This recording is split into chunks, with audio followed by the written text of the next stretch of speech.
Vous avez passé des mois sur votre projet, la tête dans les données, le code, et maintenant, il faut tout résumer en une présentation qui claque. C'est le grand défi de la soutenance en data science. Aujourd'hui, on va décortiquer ensemble une structure de présentation qui marche, une sorte de plan type pour être clair, percutant et franchement, pour impressionner le jury. Allez, on y va! Voilà la question qui nous hante tous, pas vrai? Le temps est super court, la pression est là. Et le but, ce n'est pas juste de montrer que vous avez bossé. Non, le but, c'est de prouver que votre travail a une vraie valeur. Et pour ça, il faut raconter une histoire, il faut un fil conducteur. Alors, avant même de penser à la première slide, il y a une règle d'or à comprendre. Le jury, il ne veut pas juste voir du code ou des maths. Ce qu'il veut vraiment voir, c'est le lien, la connexion parfaite entre votre charabia technique et la valeur business que vous avez créée. C'est cet équilibre-là qui fait toute la différence. Concrètement, ça veut dire que le jury va vous évaluer sur 3 choses. 1. Est-ce que votre truc marche? C'est le fameux POC, la preuve de concept. 2. Est-ce que vous maîtrisez vos données sur le bout des doigts? On sait tous que c'est 80% du boulot et eux aussi le savent. Et 3. Pourquoi ces choix techniques et pas d'autres? Chaque décision, chaque algo, chaque librairie doit être justifiée.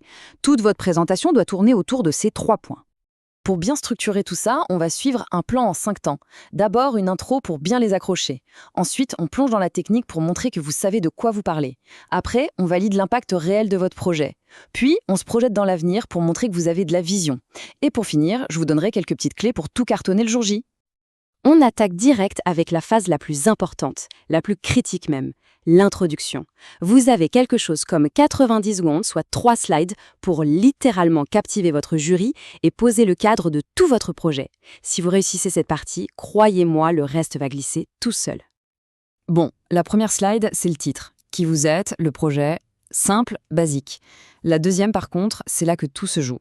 C'est le pitch. Ne parlez pas de data science, parlez du problème, de la douleur business. Balancez un chiffre qui fait mal, une perte de temps, un manque à gagner. Ça, c'est votre accroche. Et seulement après, sur la 3e slide, vous déroulez votre solution comme la réponse évidente à ce problème. Ok, le jury est avec nous, ils ont compris le pourquoi. Maintenant, il est temps de construire votre crédibilité technique, de leur montrer que vous avez les mains dans le cambouis. Attention, cette partie, ce n'est pas un catalogue de tout ce que vous avez fait. C'est la démonstration que vous avez maîtrisé votre sujet de A à Z. Après une petite slide de transition pour dire voilà comment on a procédé, vous plongez dans les données, d'où elles viennent, les galères que vous avez eues, et surtout 1 ou 2 graphiques clés de votre analyse exploratoire qui racontent une histoire. Ensuite, vous expliquez votre méthodologie de pré-traitement, pas le code, juste les grands choix. Puis, un petit schéma simple de votre architecture, et enfin, la partie super importante, montrer que vous avez testé plusieurs modèles avant de faire votre choix final.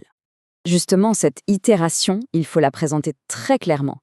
Ne dites pas juste « on a pris XGBoost ». Non, comparez-le rapidement aux autres options.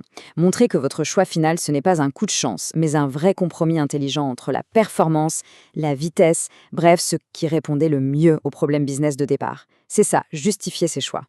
Bon, on a expliqué le problème, on a détaillé la solution technique. Maintenant, il est temps de montrer les résultats. La phase de validation, c'est le moment de la preuve. C'est là que vous allez connecter tous vos efforts techniques à un impact concret, un impact mesurable. Ça se joue en 3 actes. D'abord, les résultats techniques purs et durs, vos métriques clés, accuracy, F1 score, ce que vous voulez. Ensuite, la démo, une capture d'écran, une mini-vidéo, la preuve visuelle que votre solution n'est pas juste un concept, elle existe et elle tourne. Et enfin, le clou du spectacle, le bilan business. Imaginez vous présenter ce chiffre, 95% de précision. C'est super, non? Mais en soi, pour quelqu'un qui n'est pas technicien, ça ne veut pas dire grand-chose. Ça reste un chiffre un peu abstrait. La question qu'il se pose, c'est « OK, et alors ?» Et bim, voilà la traduction. Et ça, c'est le point que tout le monde dans la salle va retenir. C'est la slide la plus importante de votre présentation. Vous devez absolument traduire votre performance technique en euros, en heures gagnées, en satisfaction client. C'est ce qui transforme un bon projet technique en une solution business géniale. Une excellente soutenance ne s'arrête pas net sur les résultats. Non, elle se termine en regardant vers l'avenir. Cette dernière phase, c'est ce qui montre votre maturité, votre esprit critique et votre capacité à voir plus loin que le bout de votre projet. N'ayez pas peur de parler des limites de votre projet. C'est un signe de force, pas de faiblesse. Ça montre que vous êtes lucide. Ensuite, proposez des perspectives, une petite roadmap. Voilà ce qu'on ferait avec 6 mois de plus. Ça ouvre la discussion et ça prouve que vous avez de la vision. Et enfin, une slide de conclusion toute simple pour remercier et ouvrir la session de questions-réponses. Avoir des slides parfaites, c'est super.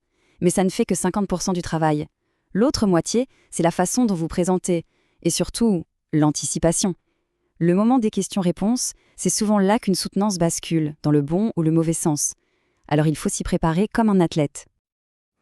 Alors voilà votre arme secrète. Préparez un kit de survie. Ce sont des slides en annexe à la toute fin que vous ne montrerez pas pendant la présentation, mais que vous gardez sous le coude.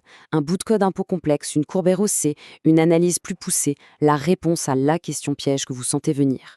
Ça montre une préparation de folie et ça vous donne une confiance incroyable pour répondre. On termine avec le conseil le plus important. Vraiment, écoutez bien, ce plan, c'est un guide, une suggestion. Mais la seule, l'unique vérité, c'est ce que votre prof ou votre tuteur attend de vous. La règle d'or absolue, c'est d'adapter cette structure à leurs consignes. Validez le plan avec eux, c'est non négociable. Et voilà, vous avez le plan. La technique est là, le code est écrit, le modèle est entraîné. La vraie question maintenant, c'est celle-ci. Est-ce que votre histoire est prête ? Parce qu'une soutenance réussie, au fond, c'est ça. C'est l'art de raconter la bonne histoire autour de votre projet.